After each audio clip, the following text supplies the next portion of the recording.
దేశానికి పెద్దన్నగా నరేంద్ర మోడీ సహకరిస్తే అన్ని రాష్ట్రాలు అభివృద్ధి చెందుతాయని తెలంగాణ రాష్ట్ర ముఖ్యమంత్రి రేవంత్ రెడ్డి అన్నారు.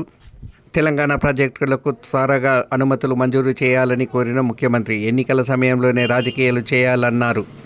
ఆర్థికంగా ఎదిగిన దేశంగా భారత్ను అభివృద్ధి చేసేందుకు కృషి చేస్తుందన్న సీఎం.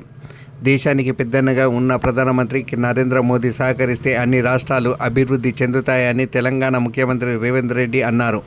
హైదరాబాద్లోని హోటల్ ఐటీసీ కోహినూర్ నైరుతి రాష్ట్రాల పట్టణాభివృద్ధి మంత్రుల ప్రాంతీయ సమావేశంలో ముఖ్యమంత్రి మాట్లాడారు.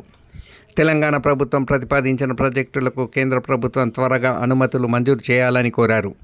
ప్రాజెక్టులకు వేగంగా అనుమతులు లభిస్తే హైదరాబాద్ అభివృద్ధి చెందుతుందని, తద్వారా దేశ ఆర్థిక వ్యవస్థలో మరింత కీలకమవుతుందని అన్నారు. హైదరాబాద్ను అభివృద్ధి చేయడంతో పాటు ఇక్కడ మరికొత్త నగరాన్ని నిర్మించాలని చూస్తున్నామని ముఖ్యమంత్రి వెల్లడించారు. తెలంగాణ రైజింగ్ 2047 పేరుతో కొత్త ప్రణాళిక రూపొందించినట్లు తెలిపారు. ఎన్నికల సమయంలోనే రాజకీయాలు చేయాలని, మిగతా సమయాల్లో పరస్పరం సహకారంతో అభివృద్ధిపై దృష్టి సారించాలని తెలిపారు. ప్రపంచంలోనే ఆర్థికంగా ఎదిగిన దేశంగా భారత్ను అభివృద్ధి చేసేందుకు మోదీ నేతృత్వంలో కేంద్రం కృషి చేస్తుందన్నారు. ఈ క్రమంలో కేంద్రం నిర్దేశించుకున్న లక్ష్యాల్లో తెలంగాణ కూడా భాగమవుతుందన్నారు.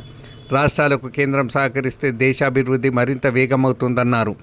కేంద్రం $30 ట్రిలియన్ ఎకానమీని నిర్దేశించుకుందని, అందులో తెలంగాణ వాటా 10% ఉండాలని భావిస్తున్నట్లు తెలిపారు. జీడీపీలో ప్రధానంగా 5 మెట్రోపాలిటన్ నగరాలైన ఢిల్లీ, ముంబై, బెంగళూరు, చెన్నై, హైదరాబాద్ దేశానికి ఎంతో కీలకంగా ఉన్నాయని అన్నారు. హైదరాబాద్ మెట్రో రైల్, ఆర్ఆర్ఆర్, మూసీ అభివృద్ధి కేంద్రం సహకారం ఉండాలని కోరారు. మోదీ గుజరాత్ మోడల్ రూపొందించినట్లే తాము తెలంగాణ మోడల్ తీసుకువచ్చామని, కాబట్టి తన రాష్ట్రానికి ఇచ్చిన సహకారం తమకు ఇవ్వాలని అన్నారు. మోదీ సబర్మతి ప్రక్షాళన చేసినట్లుగా తాము మూసీని చేస్తున్నామని తెలిపారు.